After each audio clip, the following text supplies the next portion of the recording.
nous allons placer un skin sur le personnage, ainsi que ajuster les mouvements de la main et créer des blend shapes pour les yeux. Il y a des choses ici sur mon personnage qui peuvent être simplement parentées aux joints. Donc on va faire apparaître les joints par-dessus. Et je vais parenter ces éléments-là. Là, si vous avez une armure, là, certains éléments peuvent être liés simplement comme ceci.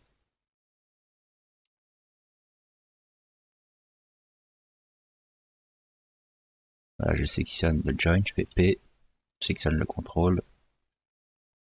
Voilà, j'ai alors ce mouvement-là. Alors, cette partie-là, elle est rigide, je vais la garder rigide. Ceci aussi. Et bon, d'après mes tests, je pense que lier ici, cette partie ici au joint, ça avait pas mal fonctionné. Donc si je fais bouger l'ensemble, voilà ce que j'ai. Vous remarquerez peut-être que dans certaines séries animées, il y a des choses qui sont censées être rigides et qui ne le sont pas, surtout dans les jeux vidéo d'ailleurs. Donc cette partie-ci, elle est souple en réalité. Donc pour tout ce qui est souple, je vais sélectionner par exemple cette partie-là, et puis COG, et je vais aller dans Rigging, Skin by Skin. Alors par défaut, ça, je peux le laisser comme ça, et je vais faire pour tous les éléments restants cette opération-là. Voilà, donc quand je fais bouger mon personnage, voilà ce que j'ai. Il y a les blend shapes ici que j'avais créé auparavant qui pourront être liés aussi.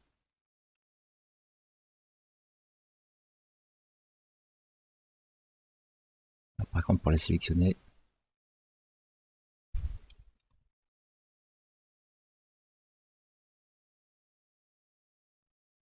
voilà. Donc une fois qu'on a placé le skin, il y a de très fortes chances que vous deviez ajuster la façon dont ça bouge.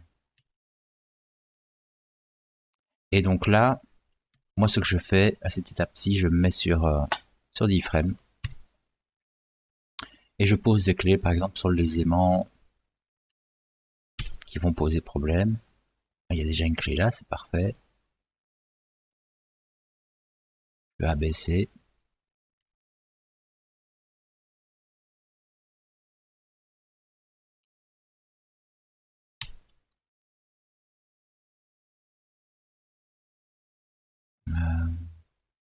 Hop,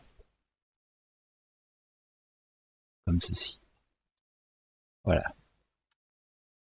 Et qu'est-ce qu'on remarque? Eh bien, on constate ici qu'on a une sorte de renfoncement à chaque fois qu'il abaisse les bras. On va essayer d'éviter éviter ça. Donc je sélectionne ceci, je vais dans Skin, et on a le Paint Skin Weight. Et on voit la zone d'influence. Par exemple, ici, on a, comme on a correctement nommé les joints, on a le COG, voici sa zone d'influence. Sa zone d'influence, et on voit que le blanc, ici, n'est pas pur. Moi, ce qui m'intéresserait, c'est d'avoir un bon blanc. Donc, je peux déjà, ici, à ce niveau, pas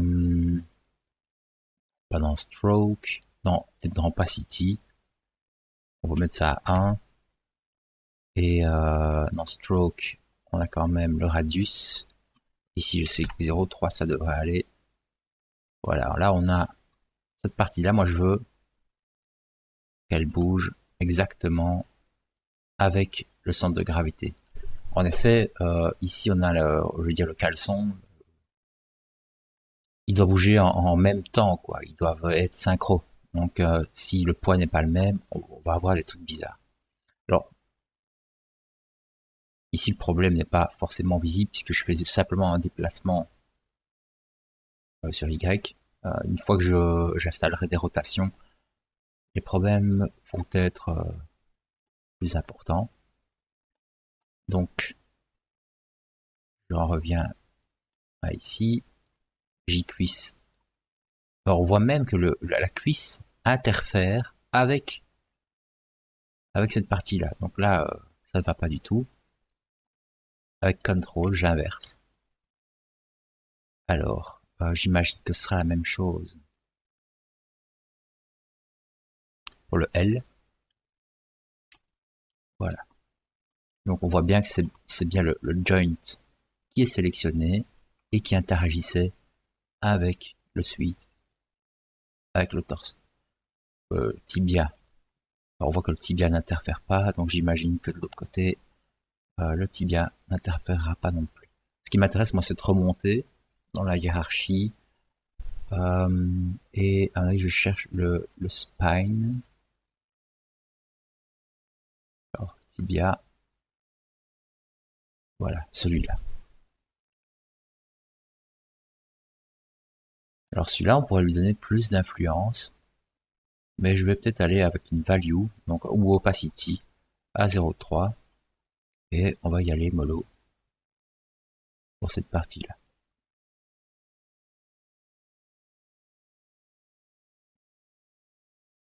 Voilà, comme ceci. Là, je vais essayer d'enlever un peu d'influence. Je vais le mettre à 1 par exemple. Je vais laisser le joint COG travailler, c'est possible.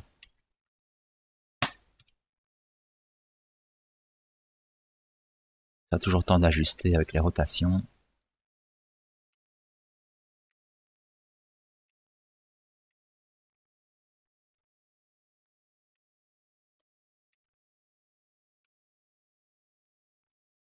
Voilà.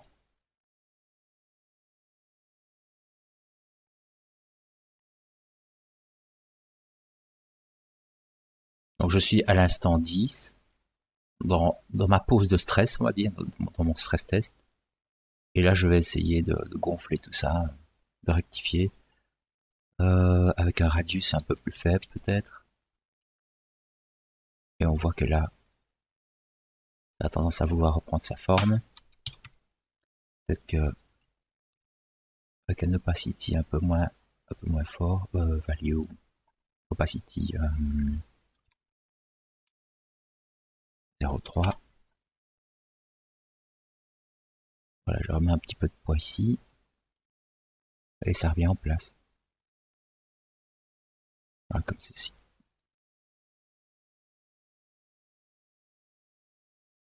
Ce que je me suis dit par après, c'est que je pense qu'il manque un petit peu de maillage sur certaines zones sensibles. Voilà, ici, vous voyez, quand j'interfère, quand je modifie le poids des sommets ici, eh bien, on voit que ça interfère vraiment très rapidement avec la base du torse, ce qui n'est pas vraiment idéal.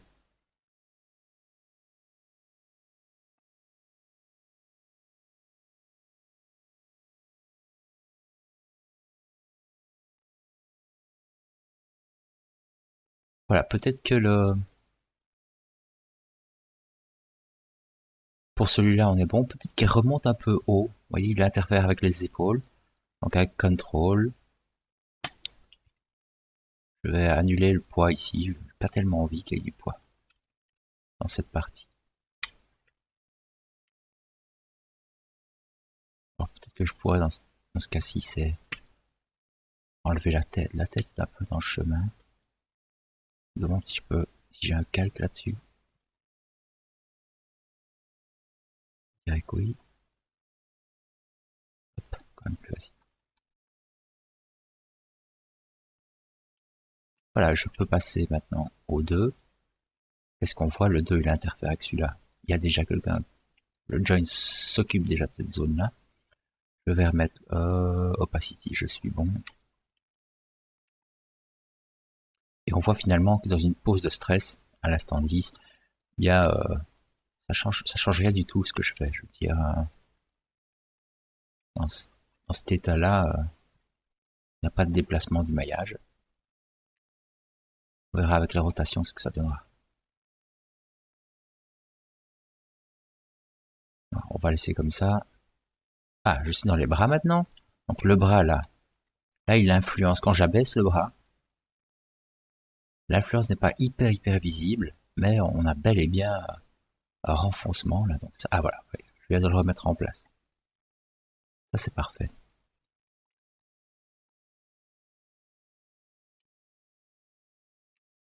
Voilà. De l'autre côté, donc J bras L, J bras R.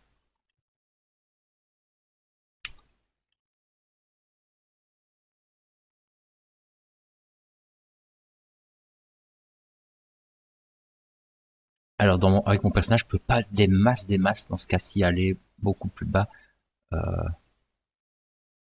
avec les bras. Il y a des ballons de foot là au bout des bras, donc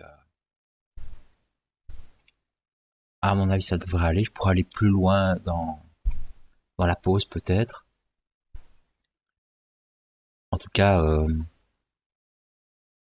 quand je réaffiche la tête, je suis pas forcément frappé par une erreur grossière, sauf que la tête ne vient pas avec. Mais sinon, ça a l'air de se déformer pas trop mal, quoi. Maintenant, ce qui m'intéresserait, c'est de faire une rotation, voir un petit peu ce que ça donnerait. Donc, imaginons, je fais ceci à l'instant 1 comme ceci, et puis j'aimerais bien le faire bouger comme ceci.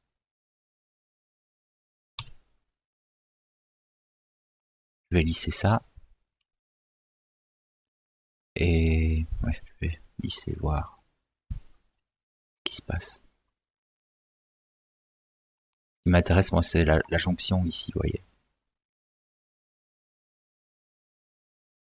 Et là, on aurait peut-être des ajustements à faire. Peut-être que le COG ici travaille moyen. Peut-être qu'il y aurait moyen de corriger ça. On va regarder. Peut-être que, en remettant un peu de poids,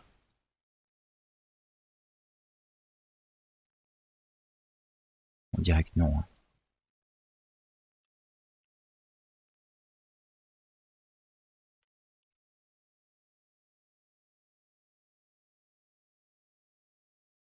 C'est une erreur de modélisation ici, j'ai l'impression que j'ai un triangle, je sais pas. Là, ça va être plus dur à corriger, évidemment. Là, la jonction, elle est bonne. Alors, si elle est bonne, comme ceci, je vais inverser la position.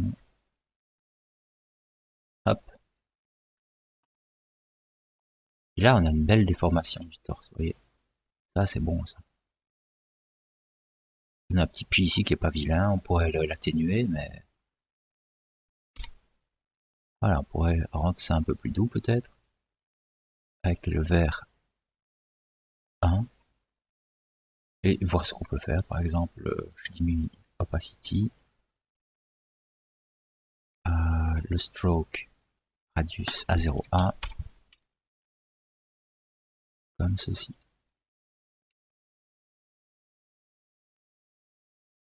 Et alors on a un pli qui est un peu moins fort, c'est pas plus mal. C'est vraiment ça qu'il faut chercher à faire, quoi. C'est ajuster toutes les positions. Il y a des positions qui sont un peu plus complexes à réaliser. Chez moi, en tout cas, c'est ceci. Dans le sens où il y a une rotation sur la botte, vous voyez, quand je fais ce mouvement-là. Donc là, il est nécessaire, dans cette position, c'est sûrement de poser une clé ici sur celui-là et de revenir peut-être pour ajuster. En tout cas, ce qu'on peut voir, c'est que quand je bouge le pied, ça vient avec. Donc on peut checker ça. Là, je vais aller par là. Et l'autre, il c'est pareil. Par là.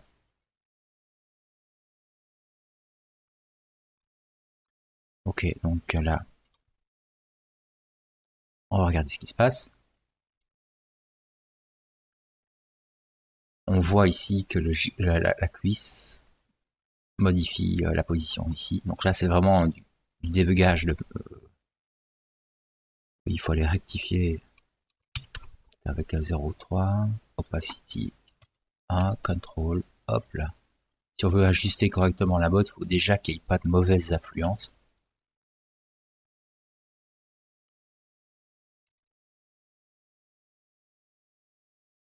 Alors ensuite,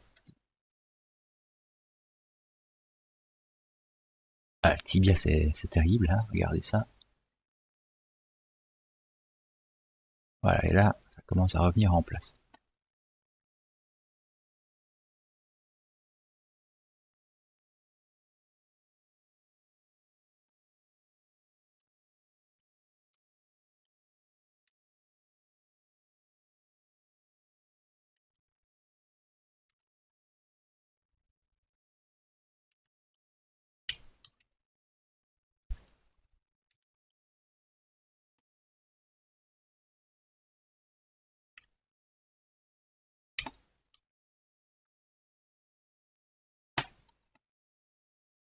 Et les orteils, hop, ça,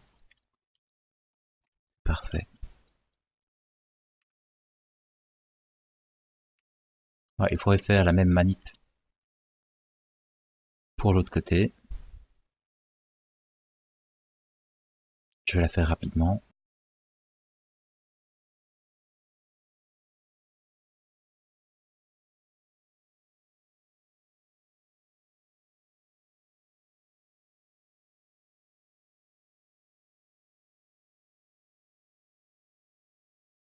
Pour la jambe ici, ce qu'on remarque, c'est que la cuisse interfère trop avec cette zone-là. Donc je vais faire des contrôles. Voilà, et il me semble que la forme de la chaussure de la botte serait meilleure si la cuisse travaillait un peu moins. Alors, vous voyez, je vais voir comme ça, je vais juste regarder. Ça ne serait pas sur quelque chose de mieux si le tibia faisait tout le job. Euh, si je laisse la cuisse, le joint ici, modifier la position de la botte, on va avoir trop d'élasticité sur la botte. Si le tibia fait en majeure partie gère l'orientation de la botte, on va avoir une botte beaucoup plus rigide, ce qui sera beaucoup plus intéressant. Donc, je vais déjà commencer comme ça, et là quand j'abaisse, je vais enlever le mouvement latéral.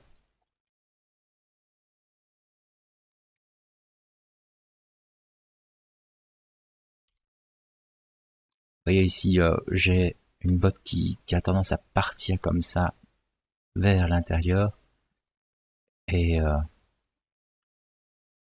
je pense j'ai une meilleure déformation, oui, j'ai un meilleur arrondi sur la botte ici, quand le tibia gère uniquement euh, la forme de la botte. Donc je vais continuer.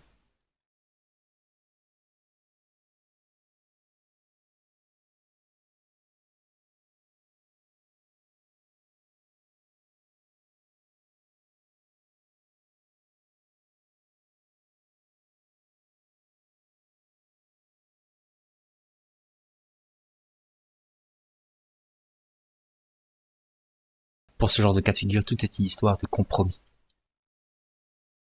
Mais ce qui est sûr, c'est que maintenant, j'ai quelque chose qui se déforme quand même assez bien. On voit que j'ai encore un léger mouvement ici sur le bas, mais c'est pas mal du tout. Si on compare avec l'autre, vous voyez comme ça influence ce travail.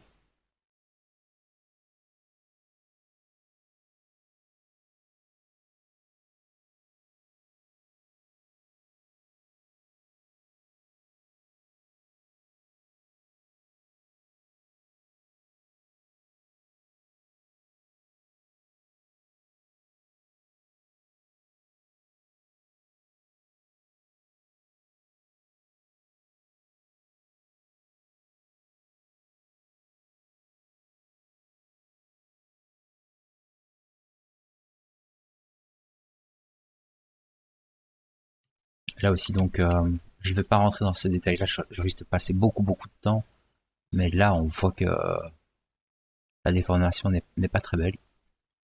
Donc, juste pour montrer ce qu'il faudrait faire, c'est peut-être étendre un peu plus, comme ceci.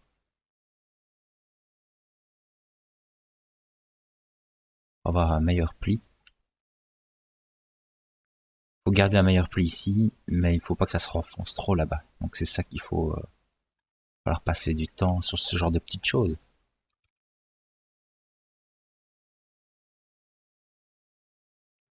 C'est juste pour voir plus ou moins comment ça a l'air d'aller. Ici, vous voyez, la botte a l'air rigide, quoi. Ça se déforme vraiment pas mal du tout. On va juste faire attention de ne pas remonter trop haut. Parce que là, ça peut poser problème hein, ici.